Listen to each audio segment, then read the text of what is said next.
gonna think I actually slayed this. Look! This is seriously the best wrapping job I've ever done. I'm honestly so bad. Look at that! Yay. Can you even see me? I don't know. We stopped at Buccees though, so I'm giving you a Buccees haul. I got a pink slush, Alani knew. I got drizzled peanut butter cup drizzled popcorn, regular Cheez-Its. We're taking turns because we have the children. Cersei's hiding under the chair, under my seat. She has been for the whole entire ride. I feel terrible for her. Not sure what to do about that, but yeah, it's going pretty well so far. I live 6 hours away from my hometown, so we're driving back for Thanksgiving, but I'm gonna be there for the whole entire week, which I never, well, I guess, no, like even in college, you don't get a whole entire week to go home for Thanksgiving, so this is a first for me, and you're along here with me for it because I don't really know how it's gonna go. I think I'm gonna make it fun. I think it'll be fun, but I guess we'll see.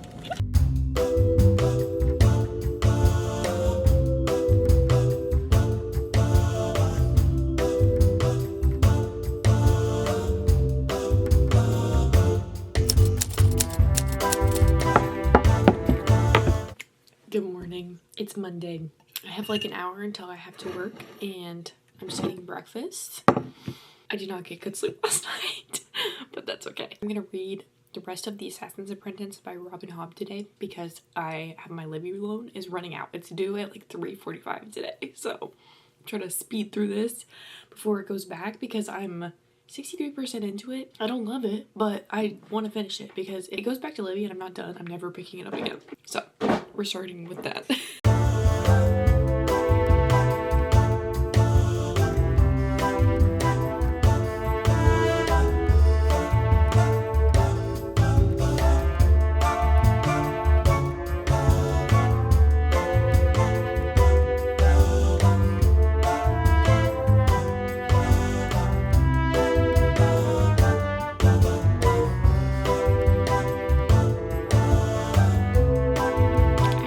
The Assassin's Apprentice. Oh my god, that book is so boring. Like,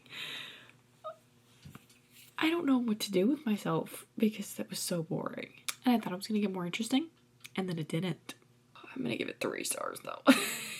It was fun. Like, I just, ugh. And I've seen like people talk about how this whole entire interconnected series thing by Robin Hobb is so good because it includes the Farseer trilogy and the Live Ship Traders. I know there's like a bunch of books in this series. Anyways, I didn't particularly enjoy it, so I don't know if I'm gonna read the next one. But if anybody has read that book and it's like it gets so much better, please let me know because I'm interested in continuing it, but not if it's the same pace as the first book. I'm working from home today, so that's like the only update I have of right now. I'll probably do something after work, but I'm starving, so I'm gonna go eat lunch. So it's 5 p.m. and it's completely dark outside. I thought because of the time difference, I'm working from 8 to 4 instead of 9 to 5. I was like, oh, I get off at 4. I'll have more daylight. No, that's not true. But I'm gonna go to Barnes & Noble because it's my hometown Barnes & Noble, so it's like special. It's really not that special. It is quite a lot bigger than my current town's Barnes & Noble. Anyways, I'm gonna have a snack first, so I'm gonna try these Trader Joe's pretzel sticks with baked-in honey. I just love a pretzel, to be honest, so. That's delicious. This is so good. Before going to Barnes & Noble though, I think I might stop by Paper Source because there's a standalone paper store here. And if you watched my last video, my last reset, I was hunting for cute scrapbook stuff. I feel like maybe they would have it. I'm not entirely sure though, because I think they just have notebooks and cards. I just want to look though, you know, no pressure to buy anything because I went that whole entire video looking for things and not buying things. So I just want to go to the store, even though I know that Barnes & Noble now owns Paper Source. So then they have Paper Source products in Barnes & Noble. Listen, I just want to go, okay? I just want to see it. That's my plan for this evening. Me and my boyfriend are also gonna go eat somewhere. So, it should be fun. I'm excited.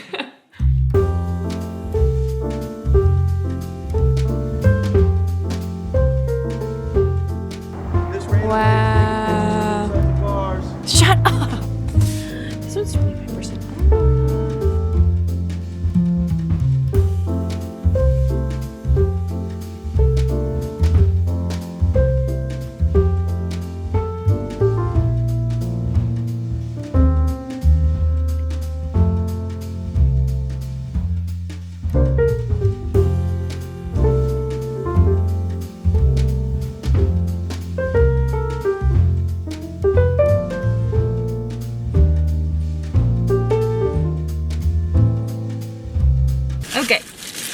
how would you rate our experience at the hometown bookstore, Barnes & Noble? It was super nice. It wasn't hot in there. I didn't have to go to the bathroom. There also weren't tons of children. There were not tons of children. It was actually pretty barren. I mean, it is also 7, it's almost 8 p.m. Yeah, but you go to 8 p.m., you go to Barnes & Noble in where we live now. Oh, yeah, at people 8 are doing p.m. homework, studying. People are there all the time. Partying, just doing nothing. Seriously. They're loafing. People go to Barnes to loaf. True. And I wasn't going to get any books. But somebody got me a book. It's her fault for letting me walk away. You said you were going to go look at the Legos. Yeah, because I was going to go buy the book. Yeah. But I got Blood Over Bright Haven, which is so exciting. Look at this map. I think I actually put a clip in there, but anyways, that was the bookstore experience. Very fantastic and amazing. We might go to another local bookstore just for the vlog. Mm-hmm. Okay, we're gonna eat dinner now.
It's Wednesday. I wanted to give a little update. I just got back from another local bookstore here and I actually got another book which I was having a real crisis about because I don't need more books, but of course I want more books, like always. I'm sure if you love books, you know what I mean.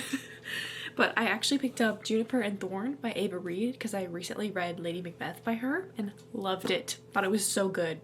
And this wasn't my first pick to pick up by her. I wanted to pick up The Wolf and the Woodsman because I know that's more popular by her, but they didn't have it, so might as well go for this one. It's okay. And then my boyfriend picked me up something else, which is so sweet. He got me these little brass. I'll have to do like an insert, like a up close clip, but I'm obsessed with these. They're so cute. Of course, I'm obsessed with cats. I have to. So, I actually had so much fun at that bookstore. I used to not go very often because I would always go to Barnes & Noble because I was under the impression that the local bookstore was way more expensive, but it's not, surprisingly. And I also wanted to talk about, I'm gonna start Apprentice to the Villain. I read Assistant to the Villain last year around this time, I believe, and I didn't immediately buy the second one because the first one was good. It wasn't really what I expected. It was way more cozy than I thought it was gonna be. I didn't know how I felt about that at the time, so this is my library's copy. I need to finish it probably before I go home. I'm excited. I want to read something right now. I brought this home literally to read it specifically, and then now I have two new books because I have this one that I just talked about and then Blood Over Bright Haven that I got yesterday. So anyways, that's my little update for right now. I think I'm gonna get cozy, put on my pajamas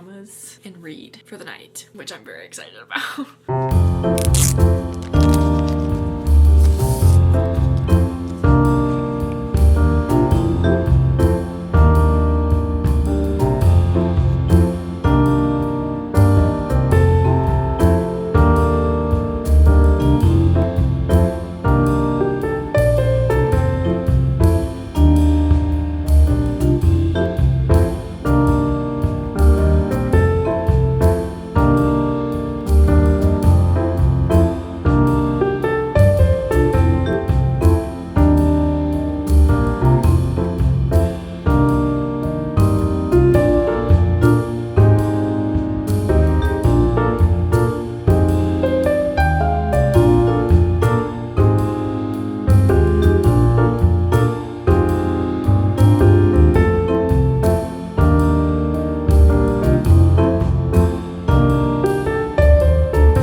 47 in Apprentice to the Villain because I'm so tired. And I want to stay up. I wanted to get to at least page 50. I don't know if that's gonna happen. I might read like a smidgen more before I go to sleep, but like I don't foresee lots of progress being made. I don't know though, because now I just got up and brush my teeth and like I'm not that tired. I'm just gonna read till I fall asleep and then I'll tell you where I get. However, I feel like this angle's really bad. Okay. So tomorrow is Thanksgiving, so I don't think I'm gonna film tomorrow. I'm gonna be in a terrible mood. Anyways, I'm gonna read a little bit more of this and I'll update. Definitely not tomorrow, but I'll get back to you on Friday.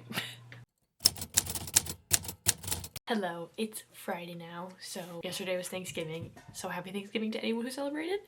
I'm thankful for anybody that watches this. Anyways, so I didn't film anything yesterday. I didn't read anything yesterday. I'm only on page 55. Even though I'm only on page 55, this book is so good. So in the first book, I feel like the two main characters were kind of acknowledging the fact that they were attracted to each other, but like, okay, sorry for the lighting change. Anyways, in this book, I feel like they both have like come to terms with the fact that they like actually like each other, but they still aren't going to talk about it, and I love it. It's so good. It's very slow burn, which is my favorite. And also the plot is really good too, because I would say I think it's maybe equally fantasy and romance. So I'm really enjoying it. I'm gonna sit here and read it.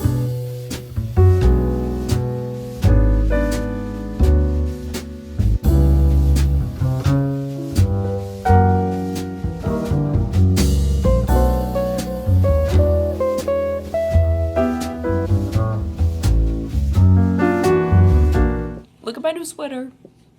Everybody tell me you like my sweater. Black Friday packages are already coming in, even though it's Black Friday today. Anyways, okay. So I've gotten to 117 pages in this book. It's literally so cute. I had such mixed feelings about the first book because it was kind of slow. Not a ton happened in that book, and the romance was slow burn, which I will never complain about a slow burn romance. But I was kind of thinking when reading that book that not a lot was going on. They stayed in the castle where the villain lives and does evil things. They stay in there for most of the book. So it was a little bit snoozy, a little slow, it was more just cozy. It was kind of like there was not too much going on. But this book, they're getting to the root of the problem that's affecting the whole entire kingdom. So they're going on like a little adventure. They're trying to like gather these things to fix this curse kind of deal, or to some sort of prophecy. It's really good. Really, really, really good. And the romance is getting so good. Like literally nothing has happened between them, but it's so good. So I'm really excited about that. I'm really excited to continue this, and I'm kind of kicking myself for taking so long to read it, because like I said, I read the last one I read the last one a year ago, and I didn't immediately pick this one up when it came out because I thought that it was going to be kind of boring, but it's so much better. And not even that the first one was bad, it was just a little more slow. Anyways, I'm really, really enjoying this. I'm gonna get back to it.